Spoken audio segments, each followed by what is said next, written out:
Hello everyone. तो आज हम लोग ऑपरेटिंग सिस्टम के एक बहुत इंपॉर्टेंट टॉपिक प्रोसेस को पढ़ने जा रहे हैं। एक प्रोसेस क्या होता है और कंप्यूटर ऑपरेटिंग सिस्टम में प्रोसेस का क्या काम है। एक ऑपरेटिंग सिस्टम बहुत सारे प्रोसेस को किस तरह मैनेज करता है, वो है process management. What is the topic of process management? उसमें हम लोग क्या पढ़ेंगे कि एक ऑपरेटिंग सिस्टम बहुत सारे प्रोसेस को कैसे मैनेज करता है। अच्छा, बहुत सारे प्रोसेस, ये बात कहाँ से आ रही है? तो पिछले पिछले टॉपिक में, पिछली बात में, पिछले वीडियो में हम लोग ने ये एक बात छोड़ दी थी। What is multi processing and what is multi programming system and multi processor. देखिए, एक होता है मल्टी प्रोसेसिंग और एक होता है मल्टी प्रोग्रामिंग।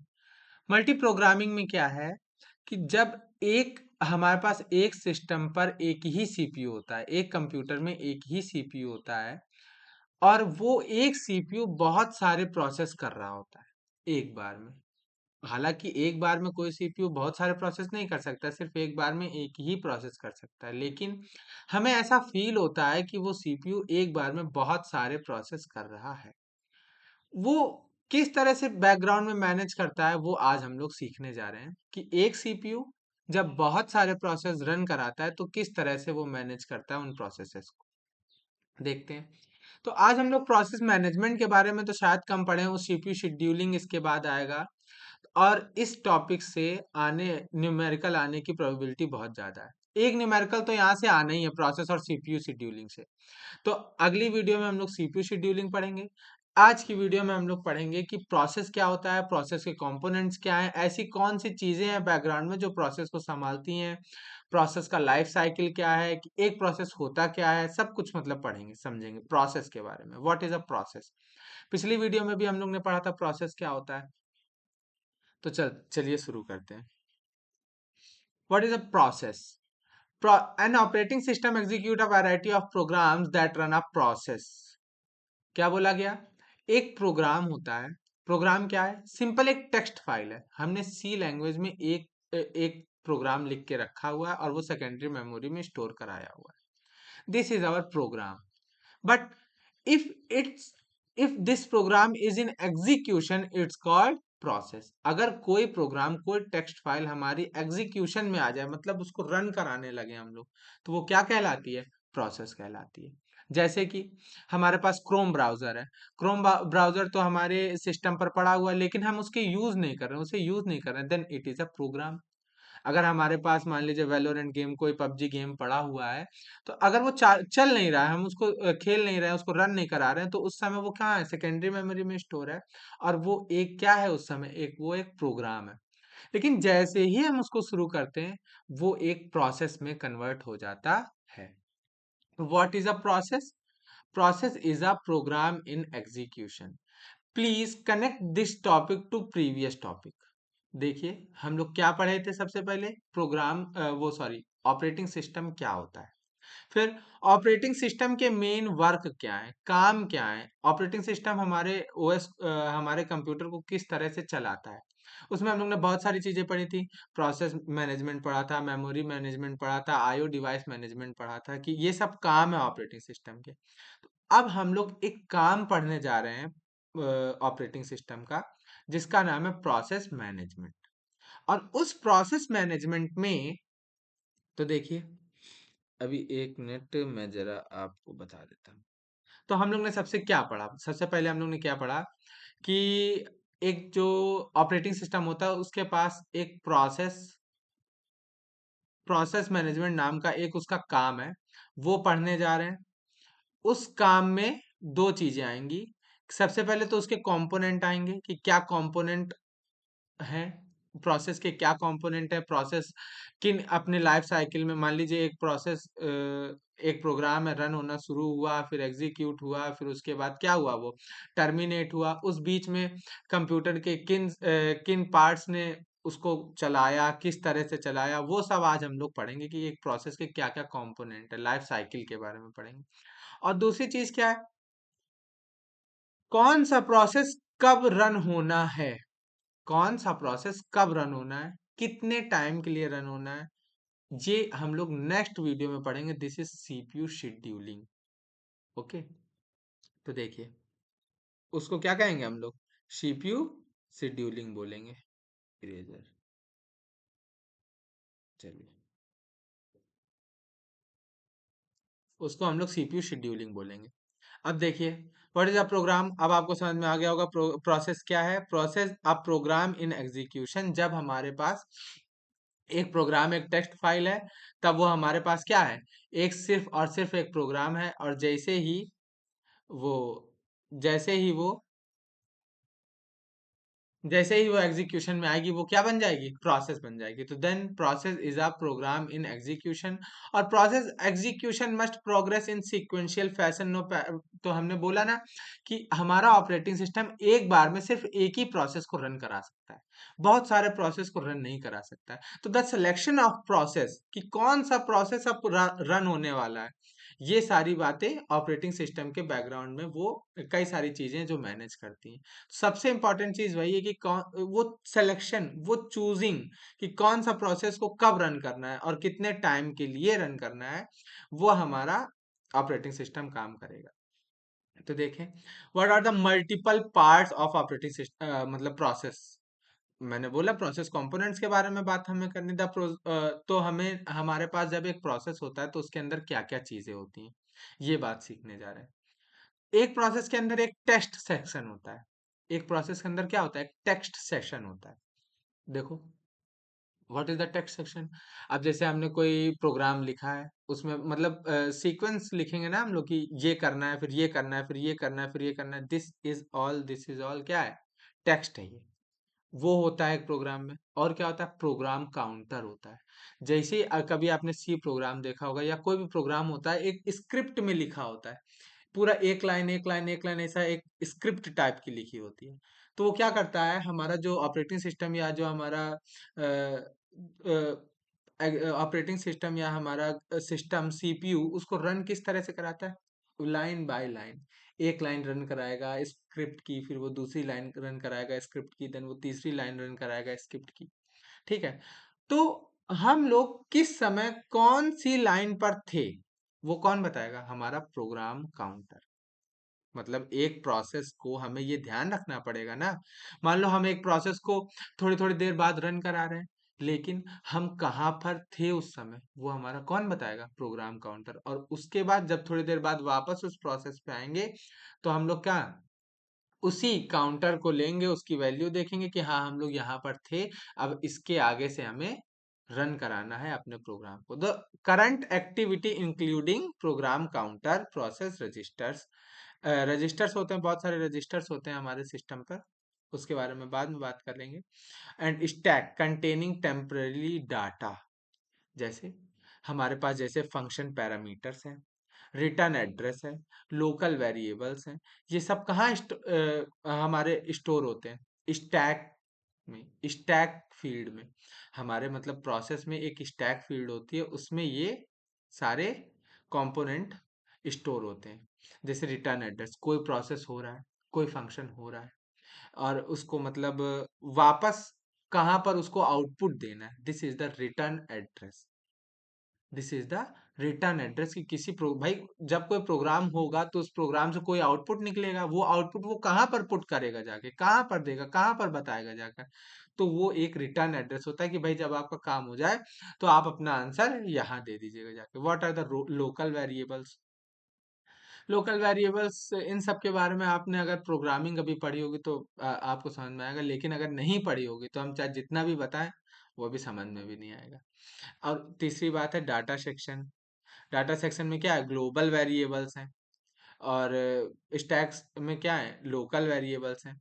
उसके बाद हीप आता है, containing memory dynamically allocating using run time. मतलब जब हमारा प्रोसेस होता है तब उसको मतलब रनिंग टाइम में भी कुछ मेमोरी की जरूरत होती है। जैसे उसको 2+3 किया उसने 5, अब उसको 5 रखना है कहीं पर, उसने 5 रखा क्योंकि 5 का उसको फिर से यूज पड़ेगा थोड़ी देर बाद, इसलिए उसको 5 को मेमोरी में स्टोर कराना है।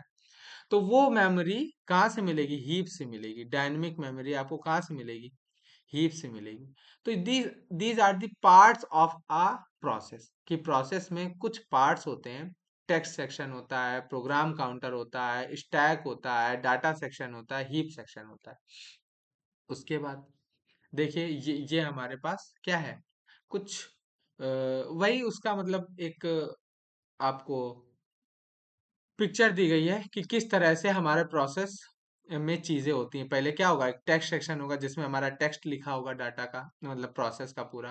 फिर उसके बाद उसमें डाटा लिखा होगा, जो भी चीजें उसमें यूज हो रही होंगी। फिर उसके बाद हीप सेक्शन है और स्टैक सेक्शन है।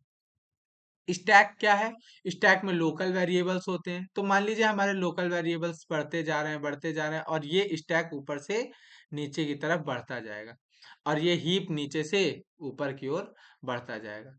तो ये एक टाइम ऐसा आता है कि ये दोनों कोलैब कर जाते हैं, और उस सिचुएशन को बोलते हैं स्टैक ओवरफ्लो। कि अब आपके पास, उस प्रोसेस के पास अब बहुत ज़्यादा मेमोरी नहीं है, अब मेमोरी नहीं बची है और वेरिएबल्स को स्टोर करने के लिए।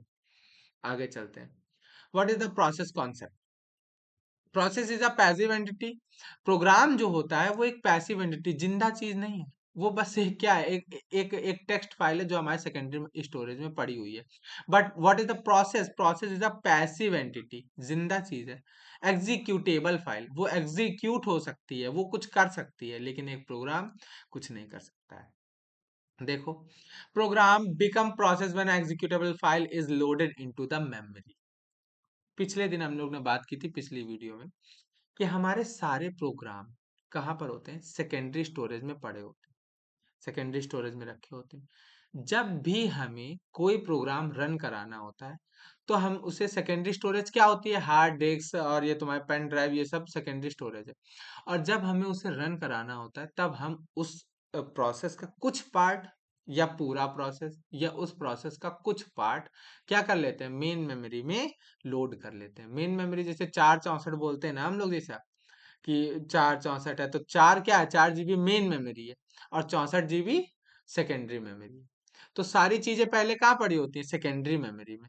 लेकिन जब हम उसको क्लिक करते हैं, रन कराने के लिए शुरू करते हैं, तो वो प्रोसेस उठ के कहाँ से कहाँ जाता है, मेन मेमोरी से आ जाता है। तो जब तक एक प्रोग्राम सेकेंडरी स्टोरेज में था, तब तक वो एक प्रोग्राम था। लेकिन जैसे ही वो मेन मेमोरी में लोड किया गया, रन करने के लिए लोड किया गया, क्या बन गया, वो एक प्रोसेस बन गया। नेक्स्ट चीज देखते हैं, one program can be several process. एक प्रोग्राम के कई सारे प्रोसेस हो सकते हैं।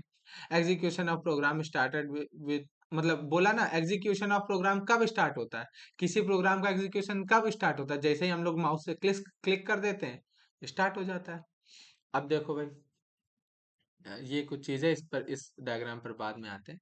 तो देखिए, जैसे ही, what are the states of the process, मतलब एक प्रोसेस अपनी लाइफ साइकिल में किन किन स्थितियों से होकर गुजरता है। मतलब एक प्रोसेस की कई सारी स्थितियां आती हैं। देखो, जैसे कि अभी हम लोग ने बात किया कि एक प्रोसेस, अब हमारे पास तो सिर्फ एक प्रोसेस नहीं है सीपीयू के पास रन कराने के लिए।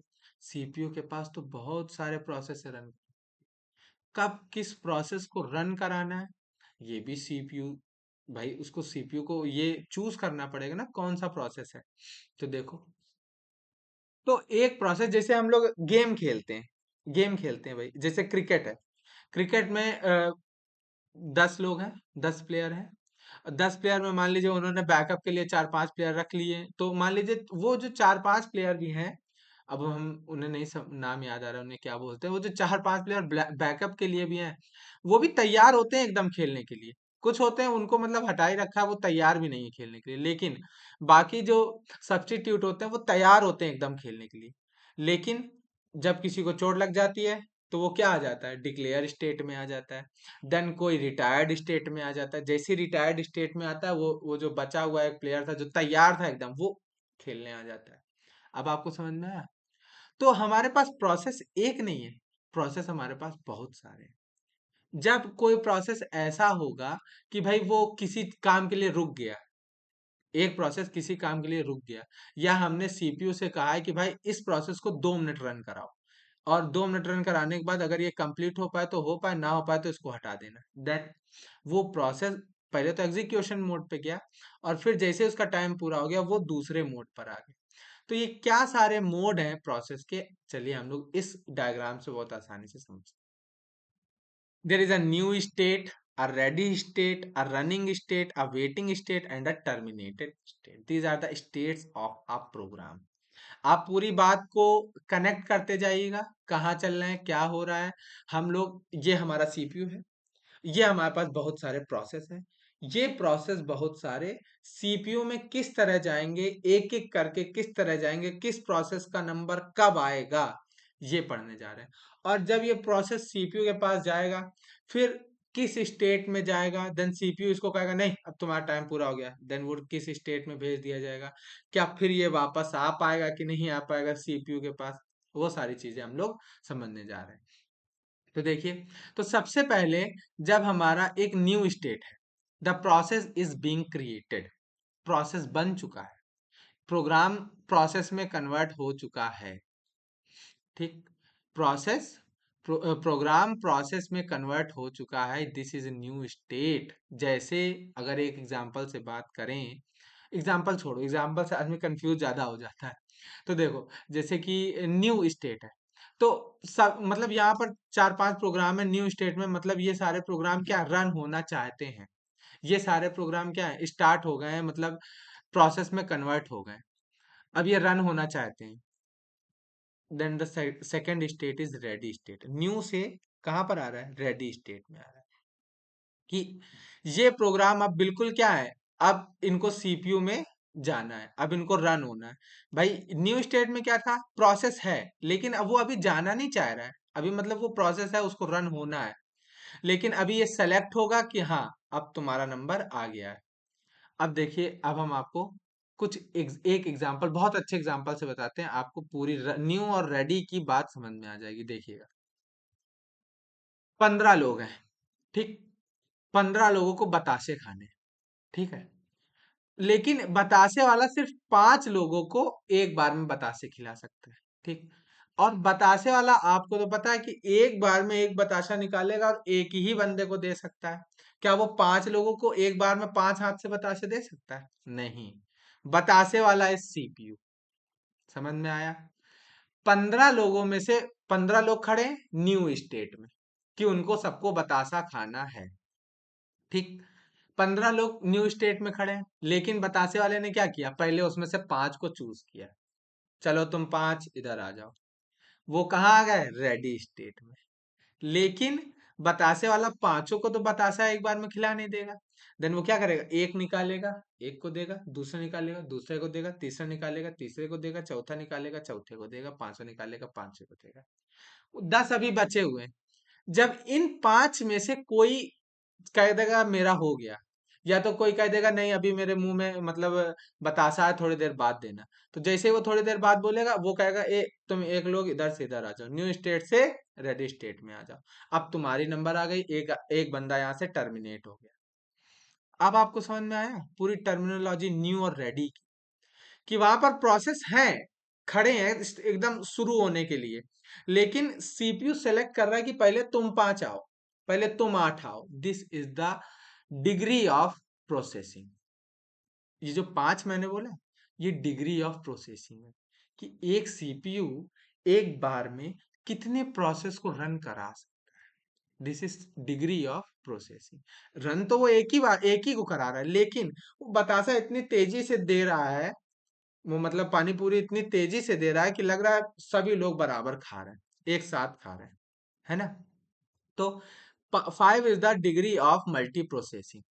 10 लोग वहां न्यू स्टेट में खड़े हैं, 5 लोग यहाँ रेडी स्टेट में खड़े हैं, एक एक करके इनको मिलता जा रहा है। जैसे ही इसमें से कोई टर्मिनेट होगा, देन न्यू से बंदा रेडी में आ जाएगा, ठीक है। अब यहाँ पर समझते हैं, तो न्यू स्टेट क्या है, कि प्रोग्राम तैयार है रन होने के लिए।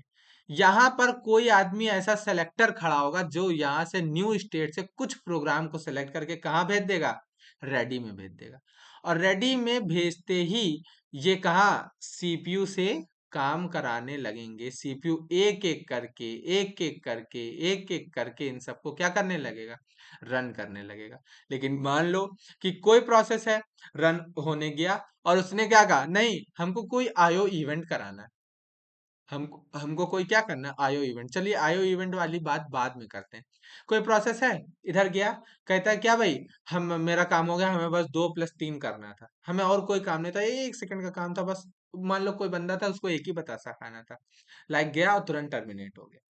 This is the terminated state, कि बस उसका काम हो गया, स्टेट टर्मिनेट हो गया, बात खत्म।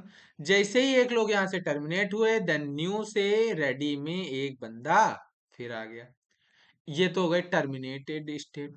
नंबर 2, कोई आदमी आया इंटरप्ट, मतलब सॉरी, कोई आदमी आया रन होने के लिए, लेकिन उसी बीच में एक भाई फूफा जी आ गए। अब 5 लोग तो खड़े हैं, लेकिन अगर फूफा जी आ गए तो बतासा पहले उनको खिलाओ, वहां से एक बंदे को हटाओ। समझ में आया? तो ये है इंटरप्ट स्टेट। तो मान लीजिए कि कोई प्रोग्राम हमारे, इंटरप्ट स्टेट नहीं है कि इंटरप्ट स्टेट नहीं है, हमारा कोई प्रोग्राम रन हो रहा था और बीच में कोई प्रायोरिटी, ज्यादा प्रायोरिटी का प्रोग्राम आ गया। हमारे प्रोग्राम्स की प्रायोरिटीज भी होती हैं कि किसी प्रोग्राम की ज्यादा प्रायोरिटी है, किसी प्रोग्राम की कम प्रायोरिटी है। तो कोई प्रोग्राम रन हो रहा था, लेकिन उसी रनिंग के बीच में एक दूसरा प्रोसेस आ जाता है जिसकी प्रायोरिटी ज्यादा है। तो कंप्यूटर सिस्टम ओएस क्या करता है, इंटरप्ट कर देता है कि आप अभी जाइए, अभी हम ज्यादा प्रायोरिटी वाले चीज को रन कराएंगे। This is interrupt. इंटरप्ट आते ही वो हमारा प्रोसेस भाई रेडी में ही भेजेंगे ना प्रोसेस को, कि न्यू में भेज देंगे। देखो, मान लीजिए फूफा जी आ गए, फूफा जी को बतासा खिला दिया, तो जिस बंदे को हटाया उससे क्या कह दिया, वहां खड़े हो जाओ, जाके इंतजार करो ना, यहीं खड़े रहो, लेकिन पहले, मतलब इन 5 में ही खड़े रहो, लेकिन पहले क्या, हम वो वाला प्रोग्राम रन करेंगे। देन दूसरी स्टेट क्या है, वेटिंग स्टेट।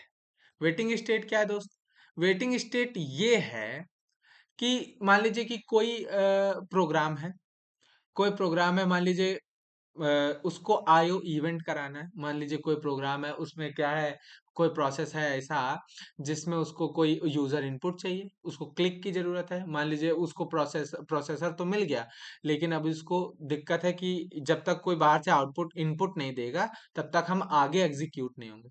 तो क्या प्रोसेसर उसके लिए वेट करता रहेगा कि जब तक, क्या कहते हैं, कोई इनपुट ना आएगा तब तक तुम्हारा काम हमें करना, तुम्हारे लिए हम रुके रहेंगे?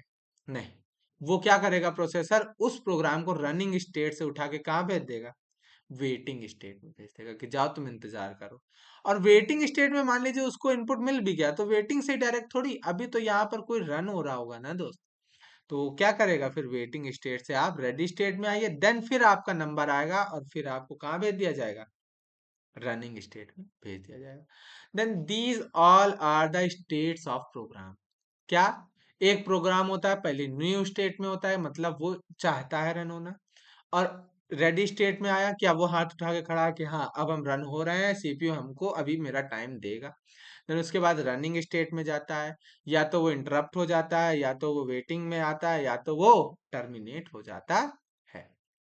तो this is all about the process states. आगे देखते हैं, what is the program process control block. Process control block बहुत इंपॉर्टेंट चीज है, यहां से समझते हैं।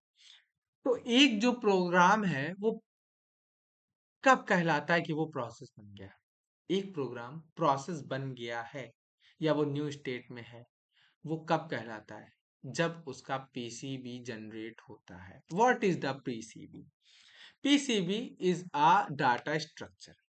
पीसीबी क्या है, एक डाटा स्ट्रक्चर है। डाटा स्ट्रक्चर क्या होता है, चलो अभी तो आपके एग्जाम में आना है डाटा स्ट्रक्चर, लेकिन फिर भी तो आपको पता होगा डाटा स्ट्रक्चर क्या होता है। मतलब डाटा को स्टोर करने के लिए किस वे में स्टोर करना है, किस सीक्वेंस में स्टोर करना है, अलग अलग पैटर्न होते हैं डाटा को स्टोर करने के लिए। तो उन सब पैटर्न्स को डाटा स्ट्रक्चर्स बोलते हैं। तो PCB is also a data structure, जिसमें प्रोसेस के बारे में चीजें लिखी होती हैं। समझ में आया?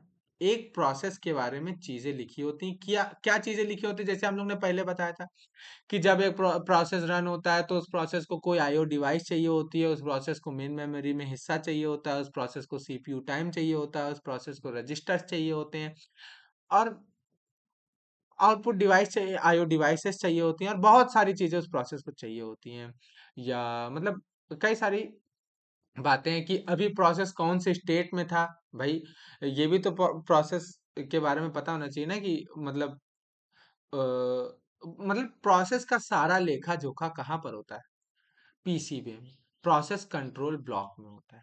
तो जैसे ही कोई प्रोग्राम प्रोसेस बनता है, कब बनता है? जब उस प्रोग्राम का पीसीबी जनरेट हो जाता है। तो कोई प्रोग्राम अगर न्यू स्टेट में है, कोई प्रोग्राम अगर न्यू स्टेट में है, तो वो क्या कहलाएगा? कि यहाँ पर उसका पीसीबी जनरेट हो चुका है। और फिर उसके बाद वो कहाँ, अब पीसीबी के अंदर देखो, अब कोई प्रोग्राम न्यू स्टेट में है जब उसका पीसीबी जनरेट हो गया है। और पीसीबी के अंदर चीजें क्या क्या होती हैं, अब हम लोग यहाँ समझेंगे। First first is process state, कि अभी वो किस स्टेट में है। वो रनिंग में है, वो वेटिंग में है, टर्मिनेटेड हो चुका है, और या न्यू में है। अब आया समझ में? तो दिस इज प्रोसेस स्टेट। उसके अंदर पीसीबी के अंदर लिखा होता है कि ये जो हमारा प्रोसेस था वो किस स्टेट में था। नंबर दो, प्रोसेस नंबर। प्रोसेस नंबर क्या है? हर प्रोसेस की अपनी एक आईडी होती है कंप्यूटर सिस्टम के अंदर, उसको पीआईडी बोलते हैं हम लोग। हर सिस्टम के अंदर प्रोसेस आईडी होती है। दिस इज प्रोसेस नंबर, जिससे हम लोग आइडेंटिफाई कर पाते हैं उस प्रोसेस को। तो पीसीबी के अंदर वो प्रोसेस नंबर लिखा होता है। प्रोग्राम काउंटर लिखा होता है, कि प्रोग्राम काउंटर अभी हमने बताया कि क्या क्या क्या होता है, कि वो एक सीक्वेंशियल मैनर में उस स्क्रिप्ट को रन कराता है हमारा सिस्टम। तो प्रोग्राम काउंटर क्या बताता है कि अभी हम इस लाइन में हैं, देन अब हम आगे इस लाइन में जाएंगे, देन आगे इस लाइन में जाएंगे। प्रोग्राम काउंटर भी हमारा स्टोर होता है, कि अब हमें पता तो चले कि यहाँ तक प्रोग्राम रन हो चुका था, अब उसके बाद यहाँ रन होना है। जैसे देखो, बतासे वाला बतासा खिला रहा है, वो मतलब वो मतलब काउंट करके रखेगा ना, ये 4 खा चुका है, 5 खा चुका है, 6 खा चुका, लाइक दैट। प्रोग्राम काउंटर है ना, काउंटिंग रहती है ना, कि कौन कितना खा चुका, लाइक दैट। ये भी कुछ है कि भाई ये बंदा यहाँ तक रन हो चुका था, ये प्रोग्राम यहाँ तक रन हो चुका था, इसके बाद अब हम यहाँ से रन कराएंगे। Registers are some memory elements, जिसमें कुछ रजिस्टर्स के बारे में बात करेंगे, थोड़ा आर्किटेक्चर का पार्ट है। उसके बाद मेमोरी लिमिट्स, कि कितनी मेमोरी यूज कर चुका है, कितनी और चाहिए इसे। And list of open files, हमारे प्रोसेस को कुछ ओपन फाइल्स भी चाहिए, मतलब कुछ फाइल और भी हैं जो रन करानी है। एक ही प्रोसेस, मतलब कोई प्रोसेस है, उस प्रोसेस का काम ही क्या है? दूसरी फाइल को जाकर डिलीट करना। तो या दूसरी फाइल में जाके कुछ अपडेट करना एक प्रोसेस का काम है। तो this process want some files ना, तो then list of open files for a particular process भी यहाँ पर लिखा होता है, कि इस प्रोसेस के लिए हमने इतनी सारी फाइल खोलकर रखी हैं। एंड आईओ स्टेटस इंफॉर्मेशन, देखो sir, IO status information, IO status information भी हमारे पास होती है। क्या? कि भाई इस प्रोसेस को हमने इतने आईओ डिवाइस दे रखे हैं, या ये इसका यूज करता है, या ये उसका यूज करता है। तो ये सारी चीजें प्रोसेस के बारे में कहाँ लिखी होती हैं? प्रोसेस कंट्रोल ब्लॉक में लिखी होती है। तो हमने क्या बोला? कोई प्रोग्राम प्रोसेस कब बनता है? जब उसका पीसीबी जनरेट हो जाता है, जब उसका आधार कार्ड बन जाता है। तब जैसे कोई बच्चे का जन्म हुआ तो तुरंत उसका बर्थ सर्टिफिकेट बन गया, आधार कार्ड बन गया, कि जब जैसे ही वो आधार कार्ड बन गया, देन उसकी लाइफ साइकिल शुरू हो गई। और जिस दिन वो मतलब प्रोसेस जैसे ही टर्मिनेट होता है, टर्मिनेट होने की क्या कंडीशन है? पीसीबी डिलीट हो जाना। जैसे ही किसी प्रोसेस का पीसीबी डिलीट होता है, वो प्रोसेस क्या हो जाता है? टर्मिनेटेड हो जाता है। ये हो गई बात पूरी पीसीबी की। This is very important topic, very important idea. What is the process scheduling? अभी हम लोग ने बात किया दोस्त, क्या? कि कोई तो बंदा वहां पर होगा ना, जैसे पिछले अभी हम लोग एग्जांपल में हमने बात किया कि कोई तो बंदा यहाँ पर होगा, कोई तो यहाँ पर होगा, अ, कोई कोई तो इस जगह पर बैठा होगा, इस जगह पर बैठा होगा, जो क्या कर रहा होगा, न्यू से यहाँ पर रेडी में भेज रहा होगा। कोई तो आदमी यहाँ पर बैठा होगा जो यहाँ से रनिंग में भेज रहा होगा। अरे कोई तो आदमी यहाँ पर होगा जो यहाँ से वेटिंग में भेज रहा होगा, है ना? नहीं तो इसको कैसे पता चलेगा कि यहाँ से यहाँ जाना है? किस प्रोसेस को? यहाँ तो 5 प्रोसेस है भाई, यहाँ तो 5 प्रोसेस है, ये एक प्रोसेस, ये इनमें से किसको रनिंग में जाना है, कौन बताएगा? इनमें तो 10 थे ना, इनमें से कौन 5 को छाटेगा, कौन बताएगा? This all of the work of schedulers. Scheduler. ये सब किसका काम है? शेड्यूलर्स का काम है। तो यहाँ पर हम लोग ने क्या देख रहे हैं? Process scheduler. कोई चीज तो होती है प्रोसेस शेड्यूलर, आगे देखेंगे।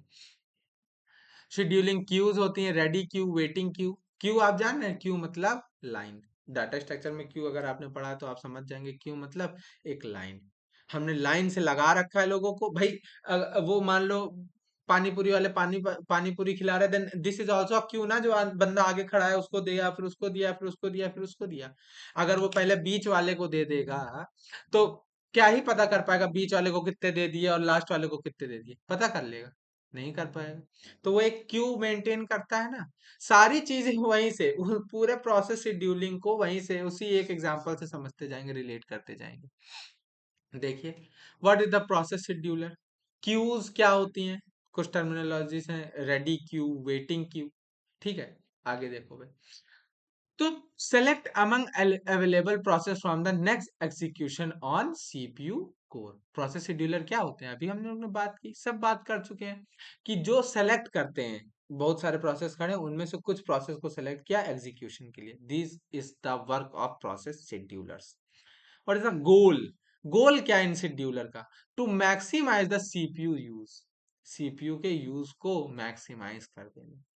Quickly switch process onto CPU core. अब वो शेड्यूलर नहीं होगा अगर वो एक, मान लो वहां पर 10 बंदे खड़े हैं वो पानी पूरी खाने के लिए, तो वहां पर एक बंदा अगर खड़ा होगा शेड्यूलर के रूप में कि अब तुम 5 जाओ, तो यहाँ पर पानी पूरी वाले को दिमाग नहीं लगाना पड़ेगा कि हमें किसको लेना है। बात समझ में आई? पानी पूरी वाले को दिमाग, वो अपना काम बताशे खिलाते जा रहा है, बताशे खिलाते जा रहा है, खिलाते जा रहा है, लेकिन उसको वहां दिमाग नहीं लगाना है कि आप कौन 5 आएंगे। बात समझ में आई? तो ये बात है। तो प्रोसेस शेड्यूलर क्या काम करते हैं? मैक्सिमाइज द सीपीयू यूज, कि सीपीयू अपना काम करे, मैक्सिमाइज हो, और मतलब उसको दिक्कत ना हो, हर हमेशा उसके पास जो रेडी क्यू है वो मेंटेन रहे, कि लोग एकदम तैयार हैं बतासे खाने, बस वो अपना काम करता जा रहा है। नहीं तो फिर वो खड़ा हो जाएगा, वहां लड़ाई हो गई, पता चला नहीं हम पहले जाएंगे, हम पहले जाएंगे, हम पहले जाएंगे, कोई इधर आ नहीं पा रहा है, सीपीयू खड़ा है कि हम अब खिलाएं किसको बतासे। आगे बात करते हैं। तो देखिए, तो गोल क्या होता है प्रोसेस शेड्यूलिंग का? To maximise the CPU goal, sorry, maximise the CPU use and quickly switch process onto the CPU core. आगे, maintain the scheduling queues. Queues को शेड्यूल करना, मेंटेन करना। रेडी क्यू, भाई एक क्यू में लोग रेडी खड़े होंगे। Set of all process resisting in residing in main memory, ready and wait to execute. Ready and wait to execute. भाई ये क्यू है ना, रेडी क्यू। रेडी क्यू में तो वो 5 लोग हैं ना केवल जो वहां पर खड़े हुए हैं, वो 5 लोग हैं ना, तो वो भी तो वेट कर रहे हैं ना भाई। एक को हमने बताशा खिलाया, लास्ट वन वाला अभी वेट कर रहा है कि अभी ये घूम के मेरे पास आएगा। तो ready and waiting for the CPU time, this is ready queue. And what is waiting queue? Waiting के set of process waiting for an event. जैसे कोई आयो इवेंट के लिए वेट कर रहा है भाई, जैसे यहाँ 10 आयो इवेंट होने, मान 10 प्रोसेस हैं। कोई मतलब एक प्रोसेस आया, उसने कहा भैया हमें माउस का इनपुट चाहिए, उसको चलो वेटिंग क्यू में आओ तुम। दूसरा प्रोसेस है, भैया हमें कोई और कीबोर्ड से इनपुट चाहिए, तुम भी वेटिंग क्यू में आओ। वेटिंग दो बंदे कर रहे हैं। कौन सी, किसकी, कौन सा पहले, पहले माउस वाला अपना इनपुट लेगा कि पहले कीबोर्ड वाला? यहाँ पर भी दिक्कत। तो यहाँ पर भी एक क्यू होनी चाहिए ना, कि पहले जो भैया आया पहले, पहले वो काम कर लेगा, देन उसके बाद दूसरा वाला कर लेगा। रेडी क्यू में भी ऐसे ही, जो पहले आया फिर वो ऐसा काम करेगा। This maintains a queue. आगे बात करते हैं दोस्त, क्या है? तो भाई बोला क्यू हेड होता है, मतलब क्यू एक लिंक लिस्ट के रूप में बनी हुई होती है, कि जैसे आगे वाला प्रोसेस है, आगे वाले के बाद उसके आगे वाला रन होगा, आगे वाले के बाद कौन रन होगा? अ, याद है, हाँ। आगे वाले मतलब आगे वाला रन हुआ, फिर उसके उससे एक लिंक बना हुआ कि अब तुम आना है, अब तुम आना है। This is a link list, queues are in link list. Link list की तरह से सारी क्यू मेंटेन होती है। आगे देखते हैं कि मतलब जैसे ये पहला प्रोसेस है, ये पहला प्रोसेस है, क्यू हेडर है, इसके पास क्या, एक पीसीबी का एड्रेस है। एक पीसीबी का क्या एड्रेस? जैसे ही ये वाला रन हुआ, मान लीजिए कि हमारे पास क्यू है, हेडर के पास से हम गए कहाँ, पीसीबी नंबर 7 पे, कि भाई अब हमें ये वाला ये वाला प्रोग्राम का पीसीबी रन कराना है। देन इस पीसीबी ने हमें क्या दिया, आगे वाले का हेडर, है ना, जिससे हमें ढूंढना नहीं पड़ा कि आप कौन सा रन कराना है। इस पीसीबी ने हमें क्या दिया, आगे वाले का एड्रेस, कि अब तुम भाई हमारे बाद इसको रन करा लेना। ठीक, प्रोसेस मतलब वो सीपीयू को बता रहा है। तो जब समझ में आया, तो इससे हमें बार बार वहां नहीं जाना पड़ रहा है, रेडी स्टेट में नहीं जाना पड़ रहा है, उस ग्रुप के पास नहीं जाना पड़ रहा है। जैसे हमने P7 को रन कराया, PCB7 को, उसने हमें बता दिया कि नेक्स्ट वाला जो है वो ये है। आगे देखते हैं, नेक्स्ट वाला प्रोसेस जो रन होना है वो हमारे पास पीसीबी ने ही बता दिया है हमें।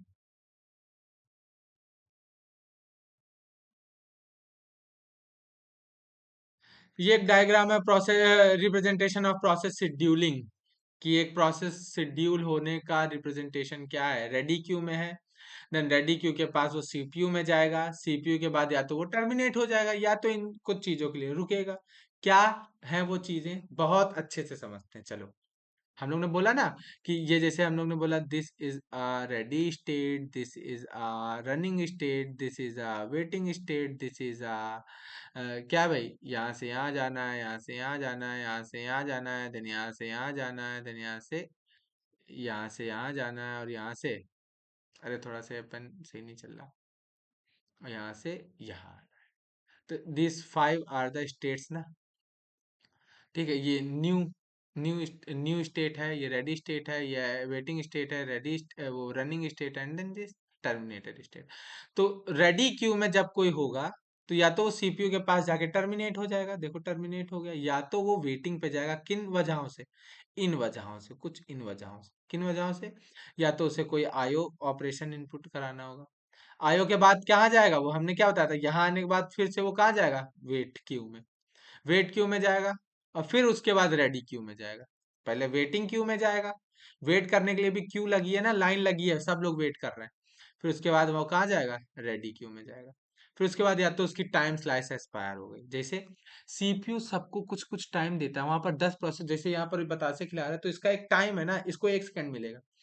अगर ये उधर घूमा हुआ होगा तो इसको हटा देगा, वो दूसरे को देने लगेगा। अगर इसकी टाइम स्लाइस एक्सपायर हो गई, तो ये क्या हुआ, इसको फिर से ये कहाँ भेज देगा, रेडी क्यू में। मतलब सीपीयू ने 5 सेकंड एक प्रोसेस को दे रखे हैं। अगर वो 5 सेकंड तो बहुत ज्यादा है, मतलब मिली सेकंड, एक एग्जाम्पल के लिए 5 सेकंड ले रहे हैं। 5 सेकंड में अगर प्रोसेस कंप्लीट हुआ तो हुआ, नहीं हुआ तो आप फिर से जाइए रेडी क्यू में, अब दूसरे का नंबर आ चुका है। वो ये नहीं करेगा कि आप ही को रन करता रहे और बाकी सारे प्रोसेस क्या करते रहे, वेट ही करते रहे। आगे बात देखते हैं, क्रिएट चाइल्ड प्रोसेस। अगर कोई सिस्टम, कोई प्रोसेस ऐसा है जो चाइल्ड प्रोसेस क्रिएट करता है, अपने ही जैसा एक नया प्रोसेस बना देता है, तो फिर वो क्या, फिर चाइल्ड टर्मिनेट होगा, then child child termination waiting queue. तो कोई प्रोसेस तब तक एंड नहीं होता है जब तक उसका चाइल्ड ना एंड हो जाए। अगर कोई प्रोसेस चाइल्ड प्रोसेस जनरेट करता है, ये अभी हम लोग आगे पढ़ेंगे, फॉर्क सिस्टम कमांड पढ़ेंगे, बहुत सारी चीजें पढ़ेंगे जहां पर हमारे चाइल्ड प्रोसेस जनरेट होते हैं, वो आगे की बात है।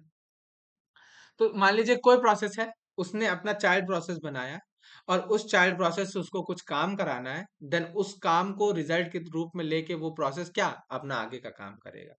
तो ये हो गया चाइल्ड प्रोसेस हो गया। तो हमारा कोई प्रोसेस तब तक एंड नहीं होता जब तक उसका चाइल्ड एंड नहीं हो जाता, लाइक ऐसा अभी मोटा मोटा समझ लेते हैं। तो या तो कोई प्रोसेस है, उसने अपना चाइल्ड चाइल्ड रन कराया, चाइल्ड अपना बनाया, चाइल्ड बनाने के बाद अब तो चाइल्ड रन हो रहा है ना, तो जब तक चाइल्ड टर्मिनेट नहीं हो जाएगा तब तक वो वेट में रहेगा। तो सीपीयू उसको कहाँ भेज दिया, तो चलो तुम्हारा चाइल्ड जब तक ना हो जाए तब तक तुम वेट करो। देन जैसे ही चाइल्ड टर्मिनेट्स होता है, देन फिर से कहाँ जाना, रेडी क्यू में जाना।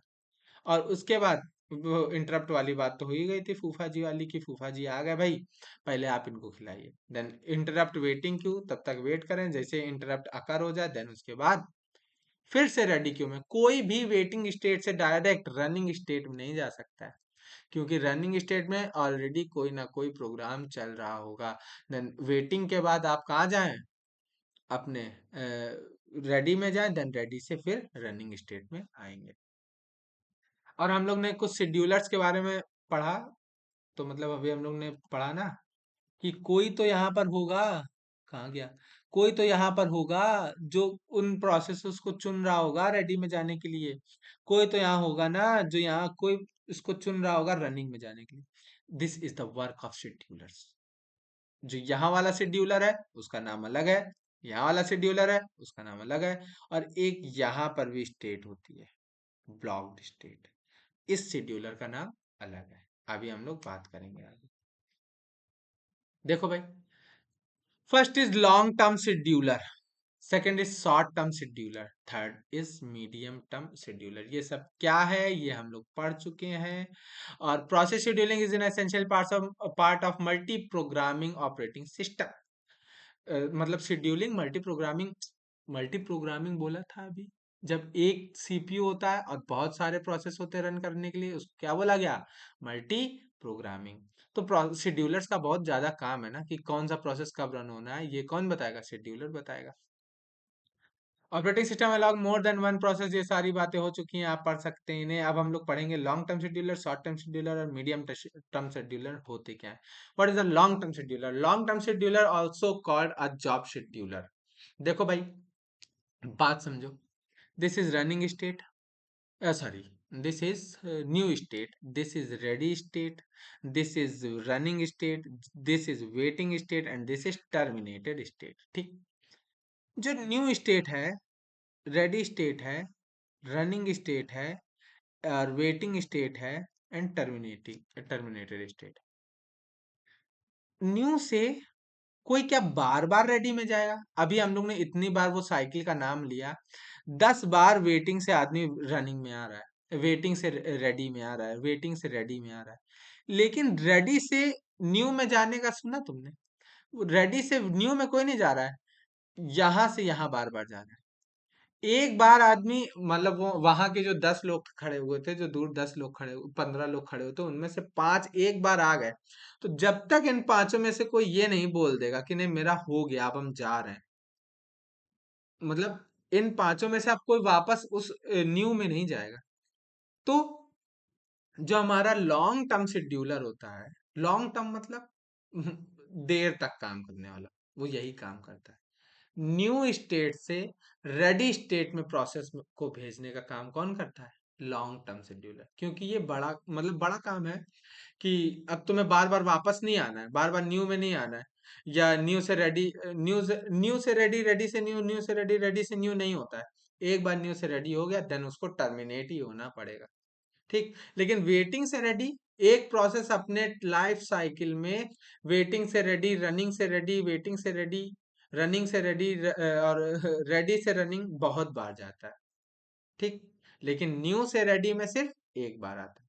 तो न्यू से रेडी में जो शेड्यूलर लाता है किसी प्रोसेस को, उसको बोलते हैं long term scheduler. Long term scheduler का काम है किसी प्रोसेस को न्यू स्टेट से रेडी स्टेट में लाना। आगे देखते हैं। Long term scheduler also called the job scheduler. The long term scheduler control the degree of multi programming. मैंने बोला कि एक जो यहाँ पर सीपीयू है, सीपीयू एक बार में कितने लोगों को सर्व कर सकता है, this is degree of multi programming. यहाँ पर 5 लोग खड़े हैं, उसका सर्विंग करने का कितने, यहाँ पर 15 लोग थे और यहाँ पर 5 लोग हैं, तो इसकी मल्टी प्रोग्रामिंग कितनी हो गई, डिग्री कितनी हो गई? 5 हो गई। कि एक बार में तो एक ही रन हो रहा है, लेकिन वो सर्व 5 लोग को कर रहा है, टाइम दे रहा है 5 लोग को, थोड़ा थोड़ा थोड़ा थोड़ा थोड़ा, इतनी जल्दी स्विच कर रहा है कि हमें लग रहा है 5 के 5 एक साथ रन कर रहे हैं। In the multi programming system more processor are submitted then can be executed immediately. These processes are spooled to a mass storage device, typically disk. आगे job scheduler select process from this pool and load into the memory for execution. बात समझ में आई? ये less frequently होता है किसी process life cycle में, ये बहुत लेस फ्रिक्वेंटली होता है, बहुत जल्दी जल्दी नहीं होता है, एक बार लॉन्ग टर्म शेड्यूलर का काम आता है। आगे देखते हैं। अब देखिए बात यहाँ पर आती है। It is important that the long term scheduler make a careful selection of both IO and CPU bound process. What is the IO bound process and what is the CPU bound process? ये बात आई समझ में। IO bound process वो होते हैं जिन process को अपना ज्यादा ज्यादा लाइफ टाइम आईओ ऑपरेशन में बिताना होता है। ठीक। और सीपीयू बाउंड प्रोसेस वो होते हैं जिन प्रोसेस को अपनी लाइफ का ज्यादा टाइम सीपीयू में बिताना होता है, उसको बहुत ज्यादा इनपुट आउटपुट की जरूरत नहीं होती है। तो लॉन्ग टर्म शेड्यूलर इस बात के लिए बहुत केयरफुल होता है कि किस चीज को सेलेक्ट करना है। उसको बहुत सारे आईओ ऑपरेशन चाहिए कि उसको बहुत सारा सीपीयू टाइम चाहिए। ठीक। IO bond take are which much of their time in input output of, जैसे कि बात हो चुकी है। The job scheduler increases efficiency by maintaining a balance between the IO and the CPU bond process। जैसे भाई बात ये है कि IO बॉन्ड प्रोसेस और CPU बॉन्ड प्रोसेस के बीच में वो ऐसा बोल सकते हैं सिंक्रोनाइजेशन पैदा करता है, ऐसा सिलेक्ट करता है कि जैसा हम लोग लेफ्टी राइटी वाला करते हैं ना, एक लेफ्टी होना चाहिए देन एक राइटी होना चाहिए। तो अच्छे से मतलब उनकी मतलब बॉलर सेट नहीं हो पाएगा, एक लेफ्टी एक राइटी। क्रिकेट का अगर एग्जांपल लेते हैं तो ऐसे ही आयो बॉन्ड प्रोसेस और सीपीयू बॉन्ड प्रोसेस, जैसे एक आयो बॉन्ड प्रोसेस आया, उसने आयो की मांग की, चलो तुम इधर आओ। जब तक तुम वेट करोगे देन सीपीयू बॉन्ड प्रोसेस अपना सीपीयू में काम करता रहेगा। लेकिन चार आयो बॉन्ड ही आ गए एक बार में, चार ही आयो बॉन्ड आ गए, तो भाई एक आया जैसे रन हुआ वेटिंग स्टेट में चला गया, उसको आयो चाहिए। दूसरा आया वेटिंग स्टेट में चला गया, उसको आयो चाहिए। ये कहाँ का भाई यूटिलाइजेशन हुआ सीपीयू, है ना। तो इस तरह से long term scheduler IO bound process और सीपीयू बॉन्ड प्रोसेस को सेलेक्ट करता है कि जब तक आईओ बॉन्ड प्रोसेस हमारा कंप्लीट, आईओ उसका कंप्लीट हो, आईओ ऑपरेशन कंप्लीट हो, तब तक सीपीयू बॉन्ड प्रोसेस अपना काम कर ले। This is the synchronization between IO bound process and CPU bound CPU bound process किसके द्वारा किया जाता है ये सब? लॉन्ग टर्म शेड्यूलर के द्वारा। कि ऐसे सेलेक्ट करना आयो बॉन्ड प्रोसेस और सीपीयू बॉन्ड प्रोसेस को कि उन इस तरह से सेलेक्ट करना कि सीपीयू यूटिलाइजेशन मैक्सिमम हो। आगे बात करते हैं शॉर्ट टर्म शेड्यूलर की। जैसा कि अभी हम इतना सारा बात बता चुके लॉन्ग टर्म शेड्यूलर का, कि लॉन्ग टर्म शेड्यूलर क्या काम करेगा। एक मतलब एक प्रोसेस को न्यू स्टेट से रेडी स्टेट में लाने का, और पूरे प्रोसेस साइकिल में, पूरे प्रोसेस की जो लाइफ साइकिल है उसमें लॉन्ग टर्म शेड्यूलर सिर्फ एक बार काम आ रहा है, ये बहुत काम आ रहा है। बट जैसे नाम है इसका शॉर्ट टर्म शेड्यूलर, आप समझ ही गए होंगे कि शॉर्ट टर्म शेड्यूलर क्या है। कि एक उसकी लाइफ साइकिल में बहुत बार शॉर्ट टर्म, एक प्रोसेस की लाइफ साइकिल में बहुत बार शॉर्ट टर्म शेड्यूलर का काम आ रहा है। तो बहुत बार काम ही कहाँ आता है आपको पता है? रेडी से वेटिंग, वेटिंग से रेडी, रेडी से रनिंग, रनिंग से रेडी। आया नहीं ऐसा? रेडी से रनिंग, कहाँ हो, इधर आओ। रेडी से रनिंग, वेटिंग से रेडी, रेडी से रनिंग, वेटिंग से रेडी, रेडी से वेटिंग से रेडी, रेडी से रनिंग, देन रनिंग से टर्मिनेटेड, टर्मिनेट भी तो हो जाता है। ठीक है। तो इस जगह पर कहा क्या काम आता है? Short term scheduler. Short term scheduler also called the CPU scheduler. देखो भाई, एक प्रोसेस यहां पर है ना दोस्त, प्रोसेस यहां पर है, इसको सीपीयू चाहिए। This is the CPU scheduler. CPU किसको सर्व करेगा? वो था जॉब शेड्यूलर, कौन सी जॉब आनी चाहिए सर्व होने के लिए। लेकिन सीपीयू किसको सर्व करेगा? This is the work of short term scheduler, इसलिए इसका नाम क्या है? सीपीयू शेड्यूलर इसका नाम, इसलिए इसका नाम है CPU scheduler. The role of the CPU scheduler is to select from the among of the process are and that are in the ready queue and allocate the CPU code to one of them. तो ये सब कुछ चीजें हैं, आप पढ़ें। Short term scheduler are faster than the long term scheduler, पढ़ेंगे तो समझ में आएगा। What is the work of medium term scheduler? ये जो बात है मीडियम टर्म शेड्यूलर वाली, ये कुछ ठीक है। हम्म, आगे देखते हैं medium term scheduler. Some operating systems, such as time sharing system, may introduce an additional intermediate level of scheduling. Long term scheduler normally तो लॉन्ग टर्म और शॉर्ट टर्म शेड्यूलर होते हैं, लेकिन अभी हमने एक बताया था ना, यहाँ पर आपको एक बताया था कि ये था रेडी स्टेट, और ये था कौन सा स्टेट था भाई?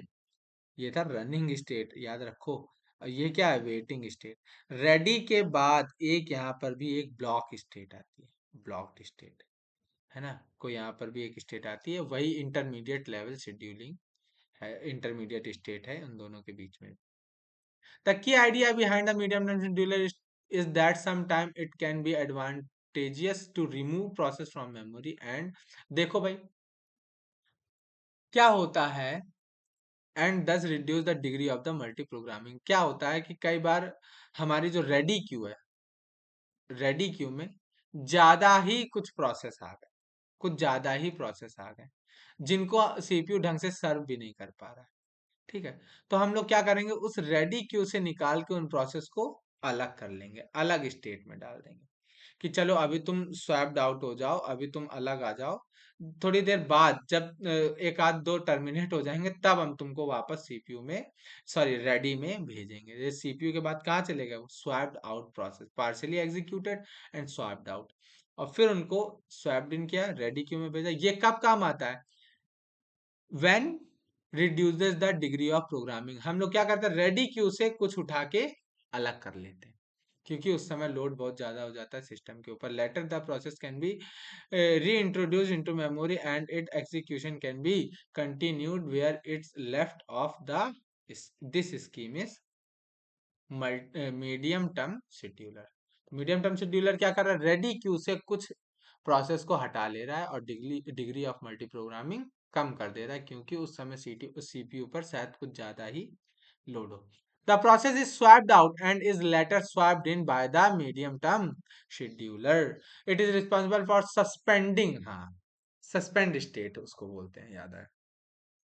तो it is for suspending and resuming the process. Swapping में भी necessary to improve the process mix और because the change in memory requirements, blah blah, आप पढ़ सकते हैं।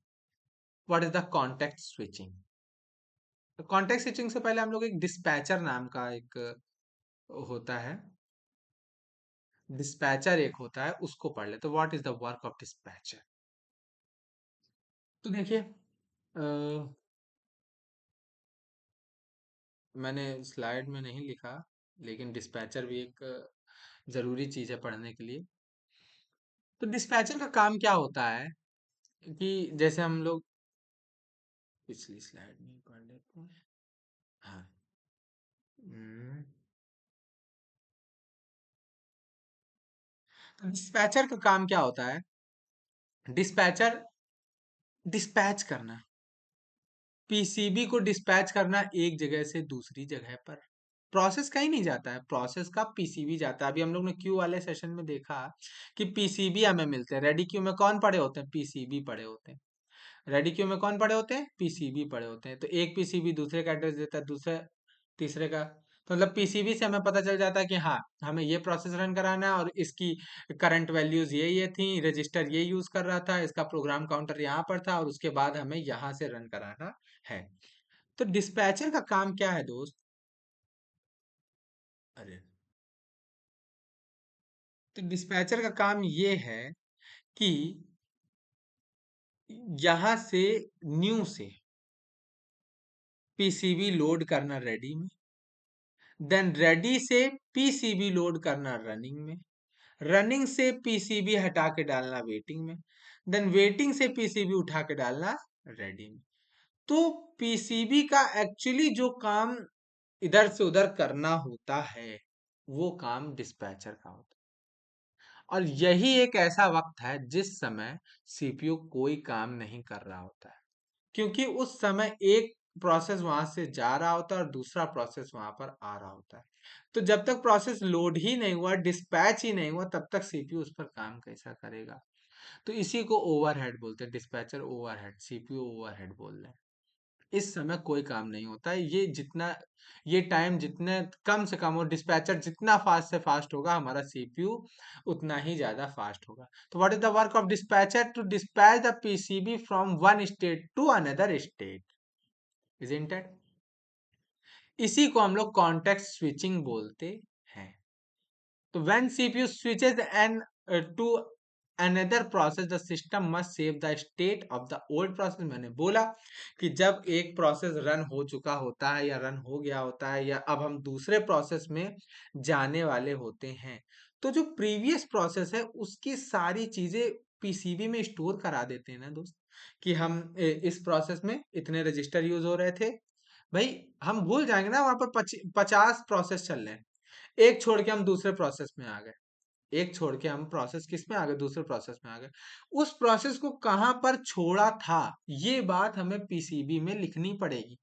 तब ना हमें पता चल पाएगा ना कि अब हमें उसको शुरू कहाँ से करना है। तो save the state of the old process and load the saved state of the new process via context switching. Dispatcher he context switch कराता है। कॉन्टेक्स्ट स्विचिंग क्या है?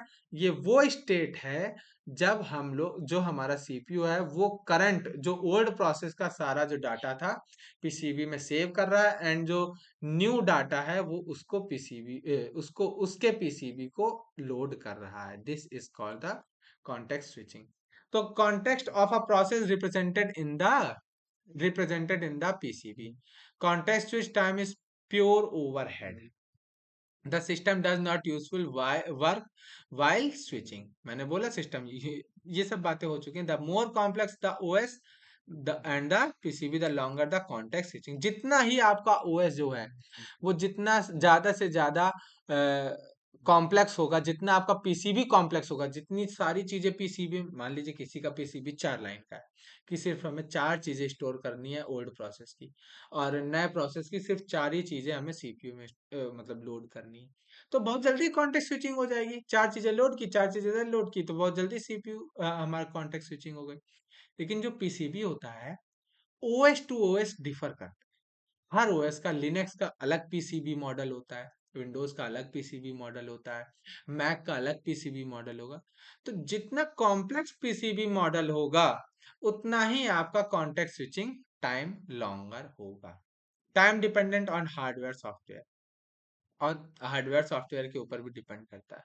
आगे देखते हैं CPU switch from process to process. इस diagram को थोड़ा सा समझ लेते हैं। A context switch occur when the CPU switches from one process to another process. जैसे पढ़ चुके हैं, कॉन्टेक्स्ट स्विचिंग क्या है? जब सीपीयू एक प्रोसेस से अनदर प्रोसेस में जा रहा है उसी को कॉन्टेक्स्ट स्विचिंग बोल रहे हैं। तो देखो, this is process 0 and this is process 1।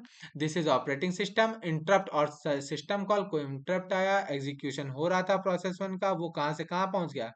Save the state into PCB. Process 0 का, जैसे ही प्रोसेस 0 हो रहा था, कोई मान लो इंटरप्ट आया, उसको इंटरप्ट आने पर कहां पर भेजते हैं हम लोग? वापस से रेडी क्यू में। रेडी क्यू में भेजने से पहले क्या करेंगे? Save state into PCB.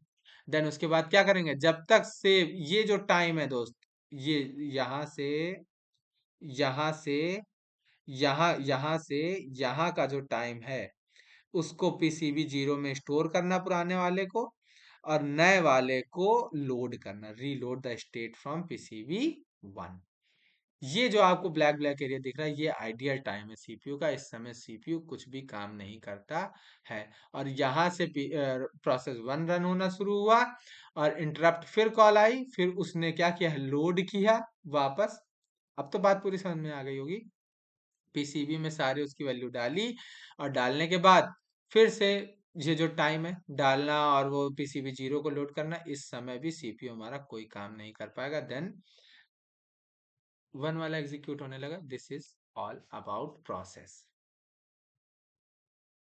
ये सारी बात आज हो गए प्रोसेस कंपोनेंट्स के बारे में।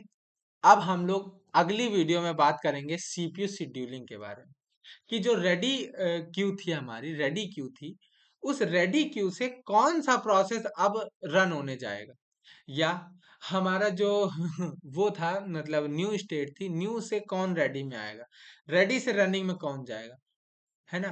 ये भी सीपीयू शेड्यूलिंग, सीपीयू शेड्यूलर है, short term scheduler is the CPU scheduler. CPU scheduler है तो सीपीयू शेड्यूलर कुछ टेक्निक्स लगाता है जॉब्स को, प्रोसेस को सीपीयू तक भेजने के लिए। उन टेक्निक्स को पढ़ेंगे हम लोग। जैसे कोई बतासे वाला है ऐसा गोल गोल खिला रहा है, कोई बतासे वाला है भाई लाइन से खिला रहा है। सबकी अपनी अलग अलग टेक्निक है सर्व होने की। तो ये कुछ सारी टेक्निक्स हैं, वो किस पर डिपेंड होती हैं। कोई टेक्निक अच्छी है, कोई टेक्निक बुरी है। वैसे तो कोई टेक्निक अच्छी या बुरी नहीं है, ठीक है। हम लोग किसी भी टेक्निक को ये पता नहीं कर सकते हैं कि कौन सी सीपीयू शेड्यूलिंग टेक्निक सबसे अच्छी है, या तो कौन सी सीपीयू शेड्यूलिंग टेक्निक सबसे बेकार है। तो अगली वीडियो में हम लोग पढ़ेंगे सीपीयू शेड्यूलिंग। और ये जो हमारा टॉपिक चल रहा है, इस टॉपिक से 1 या 2 न्यूमेरिकल आने की पूरी पूरी पॉसिबिलिटीज हैं। इसलिए इस टॉपिक को आप बहुत अच्छे से पढ़ें।